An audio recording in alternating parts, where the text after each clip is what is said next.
Hallelujah. ദൈവവചനത്തെ സ്വന്തമാക്കുവാനായി വീണ്ടും നമ്മെല്ലാവരെയും വിളിച്ചു ചേർത്ത കർത്താവിന്റെ സ്നേഹത്തെ ഓർത്ത് നമുക്ക് നന്ദി പറയാം. ഇത് ദൈവത്തിന്റെ പ്രവൃത്തിയാണ്. അവൻ നമ്മോട് കാണിക്കുന്ന കരുണയാണ്. ഈ ആത്മീയ ശുശ്രൂഷയിലേക്ക് കടന്നു വന്നിരിക്കുന്ന എല്ലാവർക്കും നമ്മുടെ കർത്താവായ യേശു ക്രിസ്തുവിന്റെ സ്നേഹവും സമാധാനവും ആശംസിക്കുകയാണ്. 119 സങ്കീർത്തനം 35 തിരുവചനത്തിൽ സങ്കീർത്തകൻ വളരെ പ്രത്യാശയോടെ ഏറ്റുപറയുകയാണ്, അവിടുത്തെ കൽപ്പനകളിലൂടെ എന്നെ നയിക്കണമേ, ഞാൻ അതിൽ സന്തോഷിക്കുന്നു. ദൈവവചനത്താൽ നയിക്കപ്പെടുന്ന ജീവിതങ്ങളിലേക്കും കുടുംബങ്ങളിലേക്കും ആത്മാവിന്റെ ആനന്ദം കവിഞ്ഞൊഴുകപ്പെടും. ആരെല്ലാം കർത്താവിന്റെ വചനത്താൽ നിറയപ്പെടുന്നുവോ അവരുടെ ജീവിതങ്ങളിലെല്ലാം ആനന്ദം വെളിപ്പെടും. പ്രിയമുള്ളവരെ, ഈ വചനം നമ്മുടെ ജീവിതത്തിൽ അഭിഷേകമായി മാറാൻ നമുക്ക് ആഗ്രഹിച്ചു പ്രാർത്ഥിക്കാം. ദൈവവചനത്താൽ നിറയപ്പെടുവാൻ, വചനത്താൽ നയിക്കപ്പെടുവാൻ, വചനം കേട്ടും വചനം ധ്യാനിച്ചും വചനമായി രൂപാന്തരപ്പെടുവാൻ ആഗ്രഹിച്ചുകൊണ്ട് കർത്താവിന്റെ സാന്നിധ്യത്തിന്റെ തണലിലായിരുന്നു ഈ വചന ശുശ്രൂഷയിലേക്ക് നമുക്ക് പ്രവേശിക്കാം. ദൈവത്തിന്റെ പരിശുദ്ധാത്മാവ് വചനത്തിന്റെ ആത്മാവായി, ശക്തിയുടെ ആത്മാവായി, ദൈവകൃപയുടെ അഭിഷേകമായി നമ്മുടെ ജീവിതങ്ങളുടെ മേലും കുടുംബങ്ങളുടെ മേലും നമ്മളായിരിക്കുന്ന സമൂഹത്തിന്റെ മേലും കത്തിപ്പടരുവാനായി ഒരു നിമിഷം യേശുക്രിസ്തുവിന്റെ നാമത്തിൽ വിശ്വാസത്തോടെ പ്രാർത്ഥിച്ചുകൊണ്ട് പരിശുദ്ധാത്മാവിനെ വിളിച്ചു പ്രാർത്ഥിക്കാം. ആത്മാവിന്റെ അഭിഷേകത്തിന്റെ പെരുമഴ നമ്മുടെ ജീവിതങ്ങളിലേക്ക് പെയ്തിറങ്ങട്ടെ. ദൈവശക്തിയുടെ വ്യാപാരമായി, ദൈവകൃപയുടെ കൊടുങ്കാറ്റായി, ദൈവശക്തിയുടെ നിറവായി പരിശുദ്ധാത്മ വ്യാപരിക്കട്ടെ. നമുക്ക് എല്ലാവർക്കും ഒന്നുചേർന്ന് ഈ ശുശ്രൂഷയിൽ ഉടനീളം ആത്മാവിന്റെ ചലനം ഉണ്ടാകുവാൻ, ആത്മാവിന്റെ പരിവർത്തനം ഉണ്ടാകുവാൻ ആഗ്രഹിച്ച് പ്രാർത്ഥിക്കാം. Hallelujah, hallelujah. കർത്താവേ, അവിടുത്തെ ആത്മാവിനെ അയക്കണമേ, പരിശുദ്ധാത്മാവിനെ പകരണമേ, ദൈവശക്തിയെ ഞങ്ങളെ നിറയ്ക്കണമേ, ദൈവവചനത്തിന്റെ കവാടം ഞങ്ങൾക്കായി തുറന്നു തരണമേ. Hallelujah, hallelujah, hallelujah. അഭിഷേകം ഒഴുകട്ടെ, ശക്തി വ്യാപരിക്കട്ടെ, കൃപ വെളിപ്പെടട്ടെ. പരിശുദ്ധാത്മാവേ, ഞങ്ങളുടെ ജീവിതങ്ങളിൽ അഭിഷേകമായി പടരണമേ. അഭിഷേകം, അഭിഷേകം, പരിശുദ്ധാത്മാവിന്റെ അഭിഷേകം, അന്ത്യകാലത്ത് സർവജനത്തിന്മേലും പരിശുദ്ധാത്മാവിന്റെ അഭിഷേകം. ജനകോടികളിലേക്ക്, ആയിരക്കണക്കിന് കുടുംബങ്ങളിലേക്ക്, അനേകം സമൂഹങ്ങളിലേക്ക് ഈ സമയം ദൈവവചനത്തിന്റെ ശക്തിയായി പരിശുദ്ധാത്മാവെ കത്തിപ്പടരണമേ. Hallelujah, hallelujah. അഭിഷേകം, പരിശുദ്ധാത്മാവിന്റെ അഭിഷേകം, അഭിഷേകം, അഭിഷേകം, പരിശുദ്ധാത്മാവിന്റെ അഭിഷേകം, പരിശുദ്ധാത്മാവിന്റെ അഭിഷേകം, ഹല്ലേലൂയ, ഹല്ലേലൂയ, ഹല്ലേലൂയ, ഹല്ലേലൂയ. ദൈവവചനത്തെ സ്വീകരിക്കുവാനുള്ള വലിയ ആഗ്രഹത്തോടെ പരിശുദ്ധാത്മാവിനോട് ചേർന്ന് പ്രാർത്ഥിച്ചുകൊണ്ട് തുറന്നു വരുന്ന വചന ശുശ്രൂഷയിലേക്ക് നമുക്ക് പ്രവേശിക്കാം. പ്രിയ ദൈവമക്കളെ, യോഹന്നാന്റെ സുവിശേഷം 14 അധ്യായം 1 തിരുവചനത്തിൽ നമ്മുടെ കർത്താവ് പറഞ്ഞു, നിങ്ങളുടെ ഹൃദയം അസ്വസ്ഥമാകേണ്ട, ദൈവത്തിൽ വിശ്വസിക്കുവിൻ, എന്നിലും വിശ്വസിക്കുവിൻ. എത്രമാത്രം അർത്ഥപൂർണമായ തിരുവചനമാണിത്. നിങ്ങളുടെ ഹൃദയം അസ്വസ്ഥമാകേണ്ട, ദൈവത്തിൽ വിശ്വസിക്കുവിൻ, എന്നിലും വിശ്വസിക്കുവിൻ. കാരണം കർത്താവിനറിയാം, ഹൃദയം അസ്വസ്ഥമായോ ജീവിതം മുഴുവൻ പിന്നെ അസ്വസ്ഥമാണ്. ആരുടെയെല്ലാം ഹൃദയം കലങ്ങുന്നുവോ അവരുടെ ജീവിതങ്ങളിലെല്ലാം വലിയ കലക്കങ്ങൾ ഉണ്ടാകും, അസ്വസ്ഥതയുണ്ടാകും. ഇത് മനസ്സിലാക്കിയ കർത്താവ് പറഞ്ഞു, നിങ്ങൾ ദൈവത്തിൽ വിശ്വസിക്കേ, എന്നിലും വിശ്വസിക്കേ. പ്രിയമുള്ളവരെ, ദൈവത്തെ കാത്തിരിക്കുന്നവരുടെ ജീവിതത്തിൽ അധ്വാനിക്കുന്ന ദൈവത്തെക്കുറിച്ചാണ് ഇന്നേ ദിവസം പരിശുദ്ധാത്മാവ് തിരുവചനത്തിലൂടെ നമ്മെ പഠിപ്പിക്കുവാനായി പോകുന്നത്. ഏശയ്യായുടെ പുസ്തകം 64 അധ്യായം 4 തിരുവചനത്തിൽ നമുക്ക് കാണുവാനായിട്ട് കഴിയും, തന്നെ കാത്തിരിക്കുന്നവർക്ക് വേണ്ടി അധ്വാനിക്കുന്ന അവിടത്തെ അല്ലാതെ മറ്റൊരു ദൈവത്തെ പറ്റി ആരും കാണുകയോ കേൾക്കുകയോ ചെയ്തിട്ടില്ല. നമ്മുടെ ദൈവത്തിന് വലിയ സ്വഭാവമാണ്. ആരൊക്കെ ദൈവത്തിനായി കാത്തിരിക്കുന്നുവോ അവരുടെ ജീവിതങ്ങളിൽ അധ്വാനിക്കുന്ന ദൈവമാണ് നമ്മുടെ കർത്താവായ യേശു ക്രിസ്തു. പ്രിയ സഹോദര സഹോദരി, ദൈവത്തെ കാത്തിരിക്കുന്നവർക്ക് ദൈവം നൽകുന്ന പ്രധാനമായ 2 വാഗ്ദത്തങ്ങൾ. ഒന്നാമതായി, ദൈവം അവർക്കായി അധ്വാനിക്കുന്നു. രണ്ടാമത്, അവർക്കൊരു നാളും ലജ്ജിക്കേണ്ടി വരികയില്ല. നാം തിരുവചനം ഉടനീളം പരിശോധിക്കുമ്പോൾ കാണുവാനായിട്ട് കഴിയും. നമ്മൾ പുറപ്പാടിന്റെ പുസ്തകത്തിലോട്ട് വരുമ്പോൾ അവിടെ ഇസ്രായേൽ ജനം, ദൈവത്തിന്റെ സ്വന്തം ജനമായ ഇസ്രായേൽ, ദൈവം അവരെ ഫറവോയുടെ അടിമത്വത്തിൽ നിന്ന് പെസഹ കുഞ്ഞാടിന്റെ രക്തത്തിലൂടെ വീണ്ടെടുത്ത് വാഗ്ദാന ദേശത്തിലേക്ക് നയിക്കുകയാണ്. അത്ഭുതകരമായി ദൈവം തന്റെ ജനത്തെ നടത്തിക്കൊണ്ടു പോവുകയാണ്. അല്പം നാളുകൾ കഴിഞ്ഞു, ഇതാ അവര് ചെങ്കടലിന് മുൻപിലെത്തി. ഈ ചെങ്കടലിന് മുൻപിൽ ഇസ്രായേൽ ജനം നിന്നു കഴിഞ്ഞു. അവർ അവിടെ കൂടാരം അടിക്കുകയാണ്. അല്പനേരം കഴിഞ്ഞപ്പോൾ ഒരു വലിയൊരു ഇരുമ്പൽ കേൾക്കുകയാണ്. കുറെ കുതിരകളുടെയും രഥങ്ങളുടെയും വലിയ ഇരുമ്പെച്ചൽ അവർ കേൾക്കുകയാണ്. പുറപ്പാടിന്റെ പുസ്തകം 14 അധ്യായം 10 തിരുവചനത്തോട്ട് വരുമ്പോൾ അവിടെ കാണുവാനായിട്ട് കഴിയും, ഇസ്രായേൽ ജനം അവർ കണ്ണുകളുയർത്തി നോക്കിക്കഴിഞ്ഞപ്പോൾ ഫറവോയും അവന്റെ സൈന്യവും തങ്ങളെ സമീപിച്ചു കൊണ്ടിരിക്കുന്നതായി അവർ കാണുകയാണ്. അവരാകെ ഭയവിഹ്വലരായി. അവർ ഇസ്രായേലിന്റെ ദൈവത്തെ വിളിച്ച് പ്രാർത്ഥിക്കാൻ തുടങ്ങി. അവര് പറഞ്ഞു, ഓ ദൈവമേ, ഈ അവസ്ഥയിൽ നിന്ന് ഞങ്ങളെ രക്ഷിക്കണമേ, ഈ അടിമത്വത്തിൽ ഞങ്ങളെ വിടുവിക്കണമേ, കർത്താവെ ഞങ്ങൾക്ക് വേണ്ടി നീ പ്രവർത്തിക്കണമേ. അവർ നുറുങ്ങിയ ഹൃദയത്തോടെ നിലവിളിച്ച് പ്രാർത്ഥിക്കാൻ തുടങ്ങി. പ്രിയ ദൈവമക്കളെ, നമുക്കത് നോക്കിക്കാണാം. ഇതാ ഫറവോയുടെ സൈന്യം ഇസ്രായേൽ ജനത്തിന് നേരെ ഓടി വരികയാണ്. The pillar of fire is the grace of God. എന്നാൽ ഈ ഫറവോയുടെ സൈന്യത്തെ കണ്ട് ഇസ്രായേൽ ജനം അസ്വസ്ഥമായപ്പോൾ ദൈവത്തിന്റെ പ്രവാചകനായ മോശ പരിശുദ്ധാത്മാവിൽ നിറഞ്ഞുകൊണ്ട് മോശ വിളിച്ചു പറഞ്ഞു. പുറപ്പാടിന്റെ പുസ്തകം 14 അധ്യായം 13 തിരുവചനത്തിൽ മോശ ജനത്തോട് പറഞ്ഞു, നിങ്ങൾ ഭയപ്പെടാതെ ഉറച്ചു നിൽക്കുവിൻ. നമ്മൾ ആ മോശയുടെ മുഖത്തേക്ക് നോക്കി, എന്തൊരു ധീരതയാ, എന്തുമാത്രം ധൈര്യമാണ് മോശയുടെ മുഖത്ത്. ഇന്ന് നമ്മൾ ഓരോരുത്തരും ഇതുപോലെ പരിശുദ്ധാത്മാവിന്റെ ധൈര്യം സ്വീകരിച്ചുകൊണ്ട് ആത്മാവിന്റെ കരുത്ത് പ്രാപിച്ച് വിശ്വാസത്തോടെ പ്രശ്നങ്ങളുടെ മുൻപിൽ, പ്രതിസന്ധിയുടെ മുൻപിൽ, വെല്ലുവിളികളുടെ മുൻപിൽ നിലകൊള്ളുവാനാണ് സ്വർഗത്തിലെ ദൈവം അതിയായി ആഗ്രഹിക്കുന്നത്. നമുക്ക് വീണ്ടും നോക്കിക്കാണാം. ഇതാ ഫറവോയുടെ സൈന്യത്തിനെ ഇസ്രായേൽ ജനത്തിന്റെ അരികിലേക്ക് പോകുവാൻ കഴിയാത്ത വിധത്തിൽ ഇതാ ദൈവത്തിന്റെ സാന്നിധ്യം അഗ്നിയായി ഇറങ്ങി വരികയും. ഇത് വെറും അഗ്നിയല്ല, ഇത് തന്റെ ജനത്തിനു വേണ്ടി അധ്വാനിക്കുന്ന നമ്മുടെ ദൈവത്തിന്റെ മഹത്വമേറിയ സാന്നിധ്യമാണ്. Glorious presence of God. ഇത് അഗ്നിയായി അവിടെ വെളിപ്പെടുകയാ.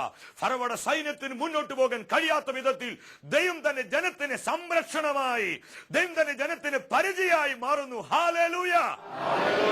വാക്യം 14 വരുമ്പോൾ അവിടെ വീണ്ടും നമുക്ക് കാണുവാൻ കഴിയും, മോശ ഇസ്രായേൽ ജനത്തെ നോക്കിക്കൊണ്ട് പറഞ്ഞു, കർത്താവ് നിങ്ങൾക്ക് വേണ്ടി യുദ്ധം ചെയ്യും. നിങ്ങൾ ശാന്തരായിരുന്നാൽ മതി, നിങ്ങൾ സ്വസ്ഥരായിരിക്കെ. കർത്താവ് നമുക്ക് വേണ്ടി അധ്വാനിക്കാൻ പോവുകയാ, കർത്താവ് നമുക്ക് വേണ്ടി പ്രവർത്തിക്കാൻ പോവുകയാ. ദൈവത്തിന്റെ വിശുദ്ധ വചനത്തിലൂടെ പരിശുദ്ധാത്മ വെളിപ്പെടുത്തുന്നു.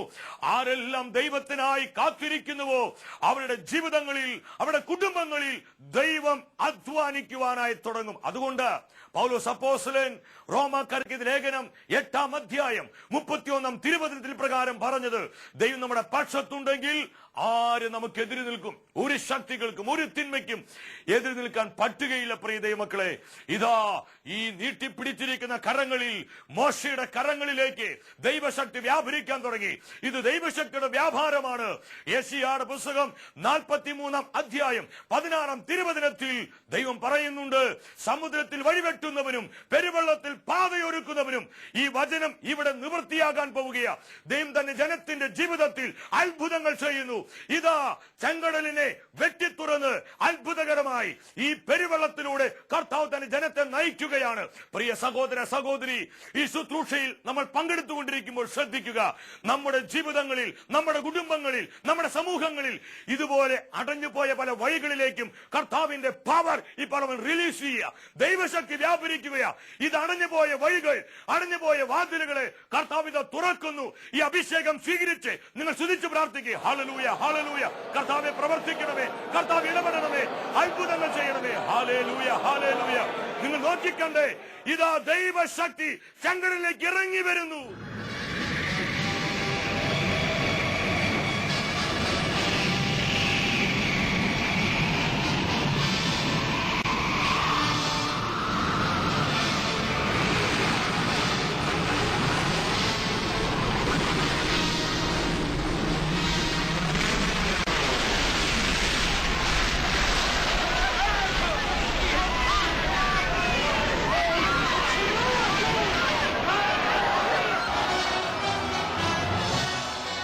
ദൈവം വെട്ടിത്തുറന്ന വഴിയിലൂടെ ഇതാ ദൈവത്തിന്റെ ജനം മുന്നോട്ട് പോയിക്കൊണ്ടിരിക്കുകയാണ്.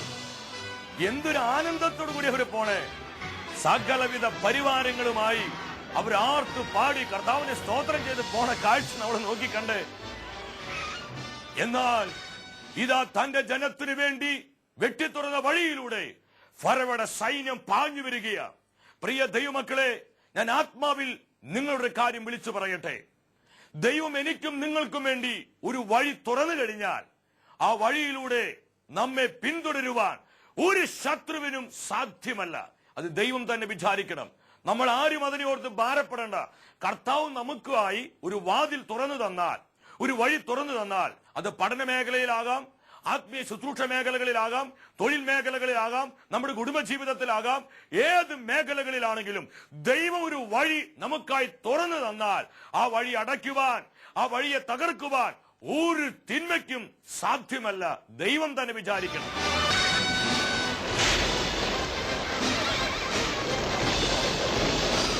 എന്നാൽ ദൈവത്തിന്റെ ജനം അവർ മറകര എത്തിക്കഴിഞ്ഞപ്പോൾ ഇതാ പ്രവാചകനായ മോശ അവൻ ദൈവത്തോട് പ്രാർത്ഥിക്കുക, ദൈവമേ, നിന്റെ ജനത്തിനു വേണ്ടി നീ അധ്വാനിച്ചതിന് ഓർത്തോട് നന്ദി പറയുന്നു. കർത്താവ് നിന്റെ അത്ഭുതത്തിന് കരം നീട്ടണമേ, ഞങ്ങളുടെ ജീവിതത്തിൽ അങ്ങ് വീണ്ടും പ്രവർത്തിക്കണമേ. ആ പ്രാർത്ഥനയ്ക്ക് മറുപടിയായി ദൈവം വീണ്ടും തന്റെ ജനത്തിന്റെ മധ്യേ പ്രവർത്തിക്കുകയാണ്.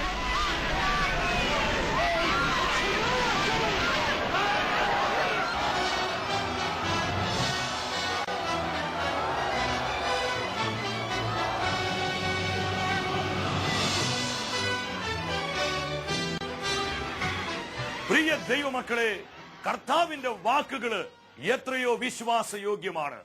തന്നെ കാത്തിരിക്കുന്നവർക്ക് വേണ്ടി അധ്വാനിക്കുന്ന അവിടത്തെ അല്ലാതെ മറ്റൊരു ദൈവത്തെ പറ്റി ആരും കാണുകയോ കേൾക്കുകയോ ചെയ്തിട്ടില്ല. നമ്മുടെ ദൈവം എത്രയോ വലിയവൻ, അവൻ എത്രയോ മഹോന്നതൻ. ഈ ദൈവം ഇന്നും ജീവിക്കുന്നു. അവന് നമ്മുടെ ജീവിതത്തിൽ ഇതുപോലെ തന്റെ മഹത്വത്തിന്റെ പ്രവൃത്തികൾ ചെയ്യുവാൻ സാധ്യമാണ്. വിശ്വസിക്കുന്ന ദൈവമക്കൾ സ്വരമുയർത്തി കർത്താവിന് മഹത്വം കൊടുത്താട്ടെ. ഹല്ലേലൂയ. രണ്ടാമതായി, ദൈവത്തിനായി ആരൊക്കെ കാത്തിരിക്കുന്നുവോ അവർക്കൊരിക്കലും ലജ്ജിക്കേണ്ടി വരികയില്ല. അവർ ലജ്ജിതരാകുവാൻ ദൈവം അനുവദിക്കുകയില്ല. യെശയ്യായുടെ പുസ്തകം 49 അധ്യായം 23 തിരുവചനത്തിൽ പരിശുദ്ധാത്മാവിൽ നിറഞ്ഞുകൊണ്ട് പ്രവാചകൻ എഴുതി വെച്ചു, കർത്താവിനായി കാത്തിരിക്കുന്നവർക്ക് ലജ്ജിക്കേണ്ടി വരികയില്ല, അവർ ലജ്ജിതരാവുകയില്ല. പ്രിയമുള്ളവരെ, എന്റെ വ്യക്തിപരമായ ശുശ്രൂഷ ജീവിതത്തിൽ കർത്താവ് നടത്തിയ ഒരു അനുഭവത്തെ കുറിച്ച് നിങ്ങളുമായി പങ്കുവെക്കുവാനായിട്ട് ആഗ്രഹിക്കുകയാണ്. ഈ വാഗ്ദത്തത്തോടുള്ള ബന്ധത്തിലാണ് ഇത് പങ്കുവെക്കുന്നത്. തൃശൂർ അതിരൂപതയിൽ വടക്കൻ മേഖലയിലുള്ള ഒരു ദേവാലയത്തിൽ വചന ശുശ്രൂഷയ്ക്ക് വേണ്ടി പോവുകയാണ്. അന്ന് എനിക്ക് പ്രായം 18 വയസ്സാണ്. അങ്ങനെ ശുശ്രൂഷ കഴിഞ്ഞു. ഏകദിന ധ്യാനമാണ്. കാലത്ത് 10 മണിക്ക് ശുശ്രൂഷ ആരംഭിച്ചു. ഉച്ച കഴിഞ്ഞ് 4 മണിയോടുകൂടി ശുശ്രൂഷ സമാപിച്ചു. കർത്താവ് ആ നാളുകളിൽ വളരെ വ്യക്തമായി പറഞ്ഞിട്ടുണ്ട്, ഞാനാണ് നിന്റെ പ്രതിഫലം, ഞാനാണ് നിന്റെ പ്രൊവിഷൻ, നിനക്ക് വേണ്ടത് ഞാൻ തരാം. അതുകൊണ്ട് എവിടെ പോയാലും ആരോടും ഒന്നും തന്നെ ചോദിക്കരുത്, നിനക്ക് വേണ്ടത് നൽകുവാൻ ഞാൻ ശക്തനാണ്. ശുശ്രൂഷ കഴിഞ്ഞ് ഈ സമയത്ത് ഞാനിപ്പോഴും ഓർക്കുക, എന്റെ പോക്കറ്റിൽ ₹1.75 അന്നുണ്ടായിരുന്നത്. പഠിക്കുന്ന സമയമാണ്. പ്രത്യേകിച്ച് പോക്കറ്റ് മണിയോ മറ്റൊന്നും തന്നെയില്ല. ആകെയുള്ളത് ₹1.75. ശുശ്രൂഷ കഴിഞ്ഞ് പോരുന്ന സമയത്ത് അവരെനിക്കൊന്നും തന്നുമില്ല, ഞാൻ അവരോടൊന്നും ചോദിച്ചില്ല. അങ്ങനെ അവിടെ നിന്ന് ഏകദേശം എന്റെ വീട്ടിലോട്ട് എത്തണമെങ്കിൽ ഒരു 45 കിലോമീറ്റർ, ഏകദേശം 45 കിലോമീറ്ററുകൾ വരും. ഞാൻ ആ ദേവാലയത്തിൽ നിന്ന് തൃശ്ശൂരോട്ട് നടക്കാൻ തുടങ്ങി. ഒരു 6-7 കിലോമീറ്റർ നടക്കുമ്പോഴേക്കും കാലൊക്കെ വേദനിക്കാൻ തുടങ്ങി, ശരീരത്തിൽ തളർച്ച വരാനായിട്ട് തുടങ്ങി. അന്ന് ഈ സോഡ സർബത്തിനൊക്കെ 2 രൂപയോ 2-2.5 രൂപയൊക്കെ ഉള്ളൂ. ഞാനൊരു കടയിൽ ചെന്നിട്ട് പറഞ്ഞു, എന്റെ കയ്യിൽ ആകെ ₹1.75 ഉള്ളൂ, എനിക്കൊരു സോഡ സർബത്ത് തരണം. എന്റെ ഈ പരവശം, ഈ കട്ടപ്പാടൊക്കെ കണ്ടപ്പോൾ ആ കടക്കാരന് ഒരു മനസ്സലിവ് തോന്നി. അദ്ദേഹം ഒരു സോഡ സർബത്തൊക്കെ തന്നു. ഞാൻ അതൊക്കെ കുടിച്ചു. വീണ്ടും ഉന്മേഷത്തോടെ തൃശ്ശൂരോട്ട് നടക്കുക. അങ്ങനെ തൃശ്ശൂർ വടക്കേ സ്റ്റാൻഡിൽ എത്തുമ്പോൾ ഏകദേശം 9 മണിയായി. 4 മണിക്ക് തുടങ്ങിയ നടത്തം 9 മണിക്ക് തൃശ്ശൂർ വടക്കേ സ്റ്റാൻഡിൽ എത്തി. കാലാകെ വേദനിച്ച് ഒരു അടി പോലും മുന്നോട്ട് പോകാൻ പറ്റാത്ത വിധത്തിൽ ശക്തമായ വേദനയാണ്. വീടിന്റെ ഭാഗത്തേക്ക് പോകുന്ന ഒരു ബസ് നിൽപ്പുണ്ട്. അത് അവസാനത്തെ ബസ്സാണ്. ആ ബസ് മിസ്സായാൽ പിന്നെ വീട്ടിലെത്താൻ വളരെ ബുദ്ധിമുട്ടാണ്. വടക്കേ സ്റ്റാൻഡിൽ മുട്ടുകുത്തി ഞാൻ കൈവിരിച്ച് പറഞ്ഞു, കർത്താവേ, നീ എന്നോട് പറഞ്ഞുവല്ലോ, ഞാനാണ് നിന്റെ പ്രൊവിഷൻ, നിനക്ക് വേണ്ടത് ഞാൻ തരാം, ഞാൻ നിന്നെ നടത്താൻ ശക്തനാണെന്ന്. എന്റെ കയ്യിൽ 5 പൈസ പോലും ഇല്ല, ഞാൻ എങ്ങനെ വീട്ടിലെത്തും? പെട്ടെന്ന് ഉള്ളിൽ ശക്തമായൊരു പ്രേരണ, ഈ ബസ്സിലോട്ട് നീ അങ്ങ് കയറ്, ഈ ബസ്സിലോട്ട് നീ അങ്ങ് കയറ്. എന്തായാലും കർത്താവിന്റെ സ്വരം അനുസരിക്കാൻ തീരുമാനിച്ചു. ഞാൻ ആ ബസ്സിലോട്ട് കയറി.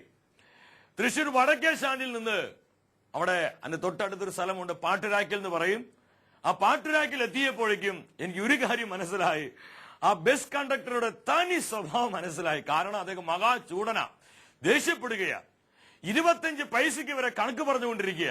അവസാന ട്രിപ്പ് എവിടെയെങ്കിലും ഇതൊന്ന് എത്തിയാൽ മതി എന്നുള്ള ആ ആഗ്രഹത്തോടു കൂടിയാണ് അവരൊക്കെ പോയിക്കൊണ്ടിരിക്കുന്നത്. ബസ്സിൽ നിറച്ച ആളുകളാണ്. എന്റെ കയ്യിലാണെങ്കിൽ 5 പൈസ പോലും ഇല്ല. അങ്ങനെ കണ്ടക്ടർ ഓരോരുത്തരുടെ കയ്യിൽ നിന്ന് പൈസ വാങ്ങി വരാൻ തുടങ്ങി. കണ്ടക്ടർ എന്റെ തൊട്ടടുത്തെത്തി. ഇനി അടുത്തത് എന്നോടാണ് ചോദിക്കുന്നത്. ഞാൻ ആ ബസ്സിലോട്ട് അങ്ങോട്ടും ഇങ്ങോട്ടൊക്കെ നോക്കി, പരിചയമുള്ള ആരെയും കാണുന്നില്ല. ദൈവത്തിന്റെ ഒരു പ്രവൃത്തി അവിടെ കാണുവാനായിട്ട് എനിക്ക് അപ്പോൾ കഴിഞ്ഞില്ല. എങ്കിലും ദൈവത്തിന്റെ വാഗ്ദാനത്തിൽ വിശ്വസിച്ചു. ഈ ബസ്സിലോട്ട് ഞങ്ങൾ കയറിക്കോ, കർത്താവ് ഒരു കാര്യം പറഞ്ഞാൽ അവിടെ പ്രവർത്തിക്കുവാനും നമ്മെ സൂക്ഷിക്കുവാനും നമ്മെ നയിക്കുവാനും നമ്മുടെ കർത്താവ് മതിയായവനാ. പെട്ടെന്ന് എന്റെ ഉള്ളിൽ മാനുഷികമായ ചിന്ത പോന്നു. ഞാൻ ചിന്തിച്ചു, ദൈവമേ, ഇത്രയും ആൾക്കാരുടെ മുൻപിൽ ഞാൻ നാണം കെട്ട് പോവോ? കണ്ടക്ടർ ആണെങ്കിൽ വളരെ ദേഷ്യക്കാരനാണ്. നോക്കുമ്പോൾ ആരോഗ്യത്തിന് ഒരു കുറവുമില്ല. ചിലപ്പോൾ എന്ത് വേണമെങ്കിലും നടക്കാം, എന്ത് വേണമെങ്കിലും വരട്ടെ എന്ന് വിചാരിച്ച് ഞാൻ നിൽക്കുന്ന സമയത്ത് അദ്ദേഹം എന്നോട് പൈസ ചോദിച്ച് എന്റെ നേരെ കൈ നീട്ടി. ഈ കൈ നീട്ടിയ ആ സമയത്ത് പുറകിൽ നിന്ന് ഞാനൊരു സ്വരം കേൾക്കുക, മോനെ സന്തോഷേ, എവിടെ നിന്നാണ് ഈ സമയത്ത്? ഞാൻ ഈ സ്വരം കേട്ട ഭാഗത്തേക്ക് തിരിഞ്ഞു നോക്കിക്കഴിഞ്ഞപ്പോൾ എന്റെ അപ്പനെ അറിയുന്ന ഒരു സുഹൃത്ത് അദ്ദേഹമാണ്. അദ്ദേഹം എന്നോട് ചോദിച്ചു, എവിടുന്ന മോൻ ഈ സമയത്ത്? ഞാൻ പറഞ്ഞു, ഇന്ന സ്ഥലത്ത് ഞാൻ കർത്താവിനെ ശുശ്രൂഷിക്കാൻ പോയിട്ട് വരിക, ഞാൻ സുവിശേഷം പറഞ്ഞിട്ട് വരിക. ഉടനെ അങ്കിൾ എന്നെ നോക്കിക്കൊണ്ട് പറഞ്ഞു, മോനെ, ബസ്സിനെ പൈസ ഞാൻ കൊടുക്കാട്ടോ, ബസ്സിനെ പൈസ ഞാൻ കൊടുക്കാം. ഇത് കേട്ട് കഴിഞ്ഞപ്പോൾ ഞാൻ നിങ്ങളോട് വളരെ സ്നേഹത്തോടെ പറയട്ടെ, മരിച്ച ലാസറിനെ കർത്താവ് ഉയർപ്പിച്ച അത്ഭുതത്തെക്കാൾ വലിയ അത്ഭുതമായിട്ട് എനിക്ക് തോന്നിയത്. അവിടെ ലജ്ജിതനാകുവാൻ, നാണം കെട്ട് പോവാൻ, ആ വ്യക്തികളുടെ മുൻപിൽ അപമാനിതനാകുവാൻ നിസാര കാര്യമാണെങ്കിലും ആ നാളുകളിൽ എന്റെ ജീവിതത്തെ ഒരുപാട് സ്വാധീനിച്ച ഒരു സംഭവമായത്. നാണം കെട്ട് പോവാൻ എന്റെ കർത്താവിനെ അനുവദിച്ചില്ല. കാരണം ദൈവത്തിന്റെ വാഗ്ദത്തമാണ്. ആരൊക്കെ അവനായി കാത്തിരിക്കുന്നുവോ, ആരൊക്കെ അവന്റെ വാക്കുകളിൽ വിശ്വസിക്കുന്നുവോ, അവർ ലജ്ജിതരാകുവാൻ ദൈവം അനുവദിക്കുകയില്ല. ഹല്ലേലൂയ.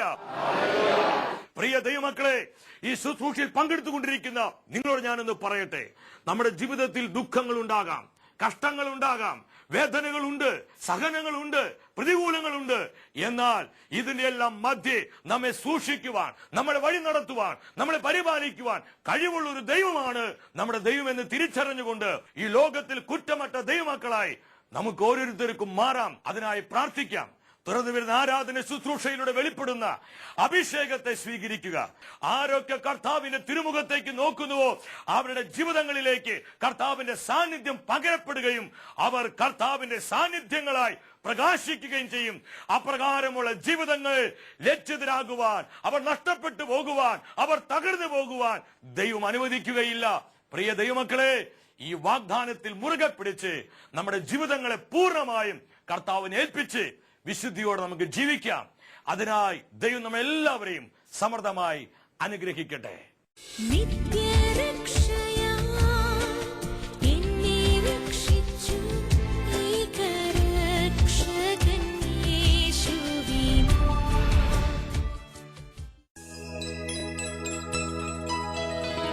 പതിനായിരങ്ങളിൽ അതിസുന്ദരൻ നീ, പരിശുദ്ധനായവൻ നീ. വെളിപാടിൽ നിറയും ഒന്നാമനേ, ആദിയും അന്തവുമേ.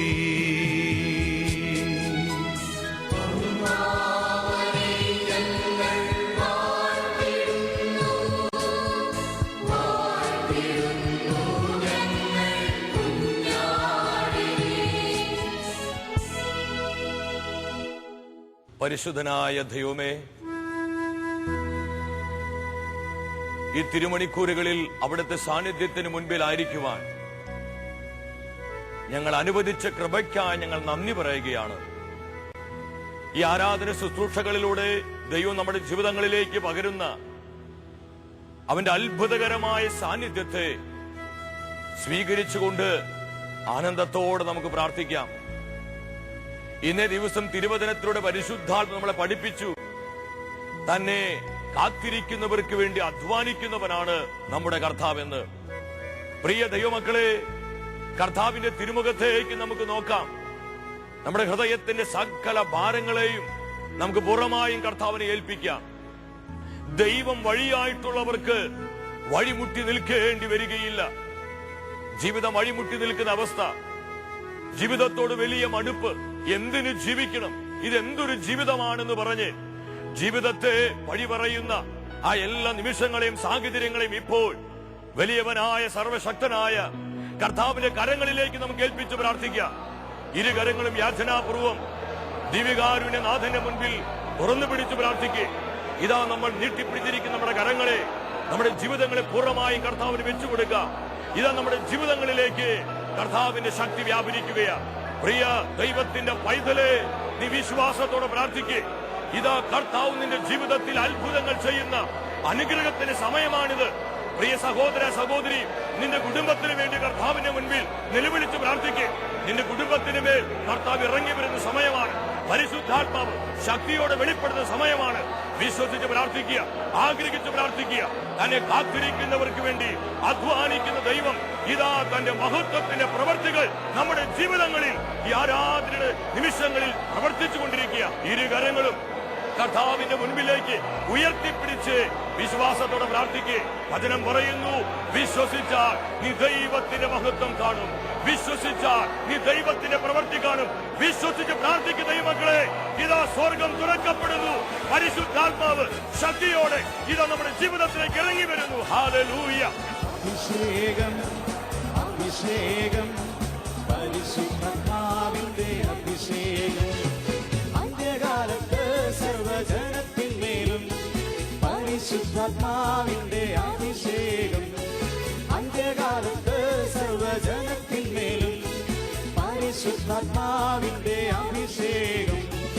അഭിഷേകം, ഓ പരിശുദ്ധാത്മാവേ, ഹല്ലേലൂയ, ഹല്ലേലൂയ. യേശുവിനെ വിളിച്ച് പ്രാർത്ഥിക്കേ. യേശുവേ നന്ദി, യേശുവേ മഹത്വം, യേശുവേ ആരാധന. Hallelujah, hallelujah. കർത്താവേ പ്രവർത്തിക്കണമേ, അത്ഭുതങ്ങൾ ചെയ്യണമേ, വിടുവിക്കണമേ. ഞങ്ങളെ കരുതിയ, ഞങ്ങളെ പരിപാലിച്ച, ഞങ്ങളെ വഴി നടത്തിയ എല്ലാ നിമിഷങ്ങളെ ഓർത്ത്, സാഹചര്യങ്ങളെ ഓർത്ത് ഞങ്ങൾ നന്ദി പറയുന്നു. ആരാധന, ആരാധന. നന്ദി കർത്താവേ. ആത്മാവേ നന്ദി, പിതാവേ നന്ദി, യേശുവേ നന്ദി. Hallelujah, hallelujah, hallelujah. നന്ദി കർത്താവേ. നമ്മൾ സ്വയം നമ്മുടെ പ്രശസ്തിക്ക് വേണ്ടി നിലകൊള്ളുന്നതും ദൈവം നമ്മൾ ഉയർത്തുന്നതും തമ്മിൽ വലിയ വ്യത്യാസമുണ്ട്. ആരൊക്കെ ദൈവത്തെ മഹത്വപ്പെടുത്തി ലോകത്തിൽ ജീവിച്ചുവോ, ഉറപ്പ്